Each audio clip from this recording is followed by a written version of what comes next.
Muito bom dia, boa tarde ou boa noite. Hoje a gente está aqui para continuar falando sobre sociologia do trabalho.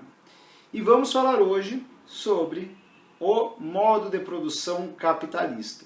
A gente viu, primeiro de tudo, o que é um modo de produção. O modo de produção, de uma forma bem simplória, é a maneira predominante pela qual uma sociedade produz os seus meios de vida, os seus bens materiais elementares, seus bens de consumo, no caso do modo de produção capitalista.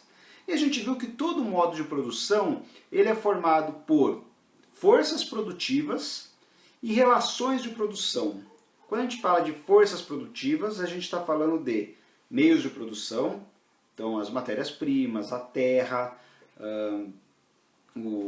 a energia, a água e por aí vai, são meios de produção. E estamos falando de força de trabalho, ou seja, de trabalhadores. Esse conjunto de coisas são as forças produtivas, meios de produção e força de trabalho, certo?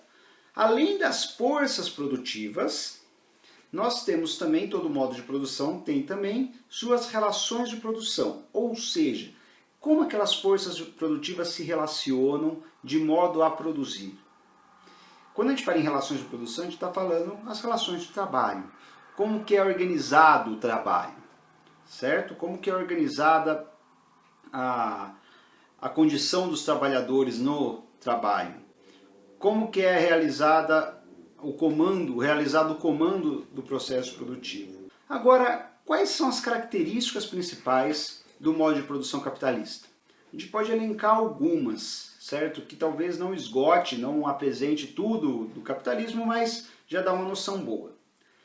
Primeira, no capitalismo, os meios de produção são de propriedade privada. Então você tem uma classe social, depois a gente vai falar dela, que se fez conhecida como burguesia, que é a classe das pessoas que detêm os meios de produção, que são donas então das fábricas, dos bancos, das minas, das propriedades de terra, ou seja, de todos os bens que geram valor, são capazes de gerar valor, de se converterem em produtos.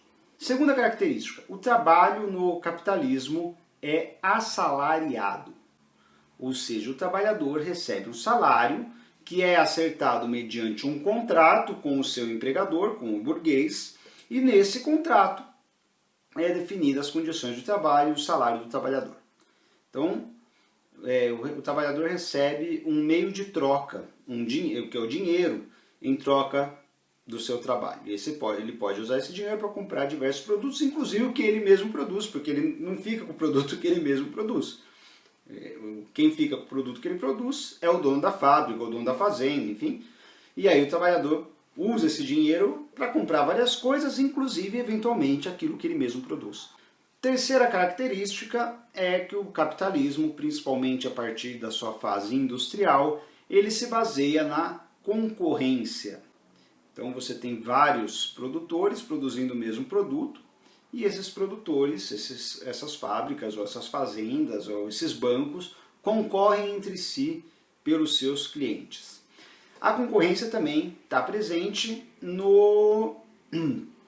na disputa pelos postos de trabalho. Você tem várias empresas com um número limitado de postos de trabalho e os trabalhadores precisam concorrer entre si para conseguir esses postos. E o capitalismo, claro, ele é baseado também no desejo de lucro, certo? Ele funciona mediante o lucro. As empresas querem lucrar mais que as suas concorrentes, tanto porque os seus donos ou eventualmente os seus investidores querem ter o retorno, evidente, eles põem o dinheiro lá, eles querem retirar um dinheiro maior do que eles puseram, mas também porque ela precisa ter uma margem desse lucro para reinvestir em aprimorar a técnica de produção e ter um produto que venda mais com um preço ainda menor. E é esse ciclo. E isso implica também que o capitalismo tem uma constante racionalização da sua produção. Então, os gestores, os donos, os acionistas, os CEOs, como se diz hoje, né, as pessoas que gerenciam o processo produtivo lá em cima da cadeia, elas recorrem cada vez mais a técnicas, a estudos para extrair o máximo de valor possível do trabalho. Vamos falar agora um pouco sobre a história desse modo de produção. Vocês já estudaram isso na disciplina de História, na disciplina de Geografia, que o capitalismo ele tem uma história. Ele começa a se constituir a partir do comércio no declínio da Idade Média, no final da Idade Média, quando as cidades vão florescendo, naquele período ali, no século XIII, XIV, XV, os comerciantes vão ficando ricos, vão começando a adquirir também propriedades rurais, principalmente na Inglaterra, depois a gente vai ver como isso aconteceu, e mediante esse enriquecimento dos comerciantes, as cidades vão tendo cada vez mais importância, o trabalho rural no feudo vai entrando em decadência por várias razões, que não dá para a gente explorar aqui, mas o feudalismo, enquanto modo de produção, vai entrando em decadência, vão ocorrendo vários conflitos, revoltas de camponeses, a burguesia nas cidades quer o fim do feudalismo, de modo geral, porque ela quer uma maior circulação de dinheiro, os camponeses não recebem dinheiro, a burguesia também está meio asfixiada, porque quem tem poder político são os senhores feudais, não são os burgueses, mas os burgueses têm muito dinheiro e querem também ter poder político. Então, começa todo um conjunto de circunstâncias a colapsar o modo de produção feudal na Europa e a dar início ao modo de produção capitalista. Naquele início do modo de produção capitalista coincide, não por acaso, tem vários fatores históricos que conduzem as duas coisas, mas eles coincidem a formação do modo de produção capitalista com a expansão ultramarina, com as grandes navegações que a Europa conduz e vai formando colônias no mundo inteiro que vão potencializar muito esse desenvolvimento do modo de produção capitalista. Por quê? Porque a principal riqueza na época, principal dinheiro, principal fonte de valor na época eram metais preciosos, que vão sendo explorados na colônia. Segunda razão, nas colônias, esses países europeus conseguem explorar um trabalho escravo de negros traficados da África para as colônias, ou mesmo por nativos locais, em muitos lugares, e mediante essa exploração do trabalho absurda pela escravidão, escravismo que supostamente já tinha acabado ali na antiguidade, mediante essa exploração do trabalho absurda, o modo de produção capitalista que está nascendo na Europa consegue se potencializar. Por quê? Porque uma parte desses reinos que coordenava essa produção capitalista comercial ainda, consegue ter taxas de lucro altíssimas, graças ao trabalho escravo. Então, é um momento que os reinados europeus ainda controlam muito a produção e conseguem controlar com lucros altíssimos graças à exploração do trabalho escravo nas colônias. E aí, através desse mecanismo, vários países vão se enriquecendo e o capitalismo vai se potencializando. Depois dessa primeira etapa do capitalismo mercantil, você tem uma segunda fase, que é o capitalismo industrial. Mediante o desenvolvimento do próprio capitalismo, vão se requerendo técnicas cada vez mais sofisticadas para produzir mais com menos custo para mais pessoas, porque a população começa a crescer também. E aí você tem um investimento cada vez mais em inventos, em manufaturas cada vez mais sofisticadas, até chegar na indústria. E aí a indústria, a revolução industrial, gera uma transformação brutal na forma de produzir. Depois, principalmente a partir aí do século XX, a gente tem uma terceira fase, que é o chamado capitalismo financeiro, em que o cerne da dinâmica do capitalismo não está necessariamente na fábrica, mas passa sobretudo pelos bancos, pelo endividamento, pela especulação financeira, pela compra e venda de ações, pela pesquisa científica, isso principalmente num período mais recente. Alguns falam que hoje a gente está em mais uma época, que na verdade é o aprofundamento do capitalismo financeiro, que alguns chamam de pós-industrial ou informacional, porque a informação, conhecimento, pesquisa tem uma importância cada vez maior. Enfim, entre os sociólogos não tem consenso ainda sobre essa nova etapa, mas muitos vão dizer, existe uma nova etapa aí, no século XXI principalmente. O nosso foco, principalmente nessa aula de hoje, vai ser sobre o capitalismo industrial, ou melhor, a guinada que ocorre no capitalismo industrial, e um dos elementos dessa guinada, dessa transformação, dessa mudança interna no capitalismo, é o desenvolvimento do pensamento liberal. O pensamento liberal que começa com John Locke, ainda ali no século XVII, que é aprofundado por Adam Smith no século XVIII, sendo que Locke está pensando principalmente em termos de liberalismo político, direitos e liberdades dos indivíduos em face ao Estado, e Adam Smith, embora concorde com as premissas de Locke, Adam Smith está pensando, o debate dele em A Riqueza das Nações, que é a principal obra dele, está pensando principalmente no liberalismo econômico, ou seja, em como a livre concorrência entre indivíduos e entre empresas deve ser o motor do capitalismo. Até então o capitalismo ele era bastante organizado e regido pelos estados nacionais que organizavam suas colonizações, e com as colonizações acumulando metais preciosos e tudo que a gente já falou.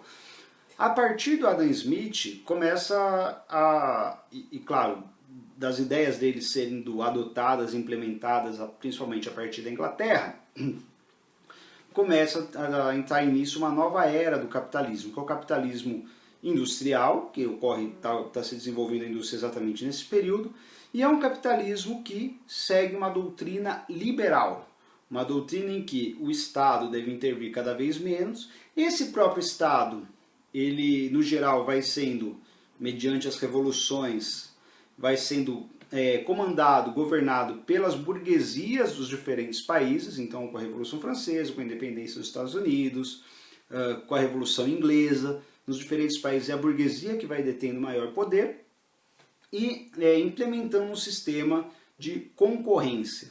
E nesse sistema de concorrência que vai impulsionando cada vez mais o desenvolvimento industrial. Bom, mas aí a gente pergunta, né? E como que isso começa? De onde começa o capitalismo industrial? Ou melhor, como esses proprietários, esses burgueses vão acumulando essas propriedades de meios de produção, de fábricas, de minas, de fazendas enquanto propriedade burguesa, propriedade privada, né, que antes pertencia tudo ao Estado. Como isso acontece? O caso mais típico para explicar como isso acontece é na Inglaterra, onde ocorrem os chamados cercamentos. O que era isso? No geral, a propriedade de terra era a propriedade do Estado até o século XVI e era gerenciada pelos senhores feudais, né, por grandes nobres que tinham controle sobre grandes dimensões de terra que não eram deles, não era propriedade privada de ninguém aquilo. Aquilo era do reino, a terra do reino. O senhor feudal era o gerente daquele espaço ali, né, que organizava a produção e recolhia uma parte dos produtos que eram produzidos pelos camponeses, que também eram servos, evidente, era uma relação servil de trabalho, com liberdades muito limitadas. Eles não tinham salário, evidentemente, mas não pagavam aluguel, porque também não tinham salário, quer dizer, pagavam sob a forma de produtos. E ali, aqueles camponeses estavam há gerações e gerações e gerações ali naquelas terras que não eram deles, mas também não eram do senhor feudal, né? Suzerania e vassalagem, enfim, vocês já viram um pouco sobre isso. O que começa a acontecer? Essas terras, pouco a pouco, por mecanismos diversos, vão passando para mãos de uma burguesia rural. Burgueses que adquirem essas propriedades no campo para implementar no meio rural um modo de produção capitalista. Ou seja, a terra é cercada, vira uma propriedade privada, com escritura, tudo. Os camponeses que estavam ali há gerações são expulsos ou têm que trabalhar ali como assalariados, mas a maioria é expulso. Porque a mão de obra necessária que do ponto de vista capitalista, não comporta tanto camponês. Você não precisa de tanto camponês, expulsa a maioria, uma parte fica ali assalariada, daí tem que pagar aluguel, então outra dinâmica. E os camponeses, muitos camponeses, vão sendo expulsos para as cidades. E esses burgueses do campo começam que era chamada gentry na Inglaterra, começam a instituir um modo de produção capitalista no campo. Ao mesmo tempo, nas cidades, uma burguesia urbana começa a empregar esses camponeses, que são muitos, que estão vindo, nas primeiras manufaturas. E aí você começa a ter um modo de produção capitalista também nas cidades. E pouco a pouco, ao longo dos séculos XVI, XVII, XVIII, a Inglaterra, de um reino feudal, vai se transformando num reino capitalizado. Esse processo é a chamada acumulação primitiva de capital. Quando chega no século XIX, a Inglaterra já é um país capitalista, embora a gente está num mundo que, em sua maioria, não é capitalista ainda. É no século XIX que o capitalismo vai se constituir de forma mais plena no mundo. Essa é a chamada acumulação primitiva de capital, que foi o motor da Revolução Industrial e do desenvolvimento do capitalismo industrial. E, finalmente, falta a gente falar um pouquinho sobre a questão do trabalho. Quer dizer, nessas fábricas que vão surgindo, que vão se desenvolvendo, que vão enriquecendo na Inglaterra e depois em outros lugares, como que se dá o trabalho? Esse é o nosso foco aqui. O trabalho ocorria de uma maneira bastante exploratória. Quer dizer, porque você não tinha direito a férias, não tinha direito a descanso semanal, remunerado, você não tinha salário mínimo, você não tinha limite de jornada de trabalho por dia e por semana. Vários direitos que os trabalhadores têm hoje, ainda têm hoje, não existiam ali. Conforme esses direitos dos trabalhadores foram sendo instituídos, algumas condições foram sendo alcançadas. Só que, num primeiro momento, principalmente no século XIX, até o final do XIX, no final do XIX começam a instituir alguns direitos, e aí na primeira metade do XX isso se consolida. Mas até então, as condições de trabalho eram horrorosas. Jornadas de trabalho de 14, 16 horas. Crianças de 8 anos trabalhando em mina. Em mina, extraindo pedra com bomba de um lugar completamente insalubre, que nem dá para respirar direito. Mulheres grávidas, mulheres desde a adolescência, desde a infância até a idade que conseguiam chegar, grávidas, não grávidas, enfim, trabalhando em condições abusivas também. A burguesia vai acumulando lucros cada vez mais extraordinários, porque é uma exploração do trabalho gigante. O cara lá se mata para produzir valor, para gerar produtos, o burguês vende esse produto, enriquece muito e dá um salário de fome para o cara, porque não tem nenhuma regulação ali. Por quê? Como que essas regulações começam a vir? Por causa das lutas dos trabalhadores. Daí você tem alguns movimentos na Inglaterra, tem o ludismo, o cartismo, alguns movimentos que vocês estudam em história, principalmente, com greves, com o trabalhador destruindo as máquinas, com as chamadas Operação Tartaruga, que o trabalhador trabalha menos do que o burguês quer que ele trabalhe para produzir menos e aí prejudicar o lucro.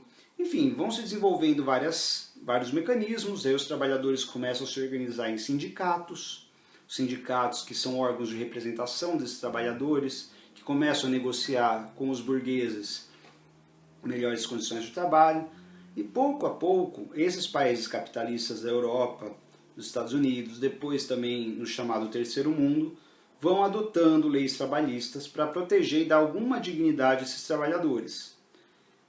Se elas são suficientes, se elas são ainda poucas, se isso resolve o problema, isso é um debate longo que perdura até hoje. Mas fato é que é a luta dos trabalhadores que vai conseguindo melhorar as condições de trabalho, principalmente do final do 19 até metade do 20. Essa dinâmica de conflito entre burgueses e trabalhadores é o que Karl Marx vai chamar de luta de classes. Ele vai falar que toda a sociedade tem suas classes sociais, todo modo de produção tem suas classes sociais principais que se encontram em conflito. No capitalismo, esse conflito, essa luta de classes é entre a burguesia, os proprietários dos meios de produção, que é uma minoria da população, e o proletariado. O que é o proletariado? São os trabalhadores, principalmente os trabalhadores urbanos. E essas duas classes sociais é que estão num conflito central para o Marx. E é desse conflito que vai se resolver o futuro do capitalismo.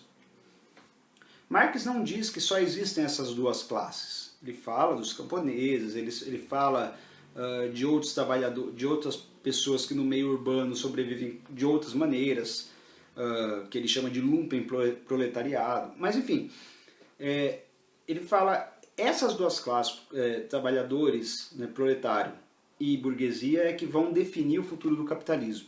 Porque o cerne do capitalismo é a fábrica, no momento que Marx está escrevendo, que é o século XIX.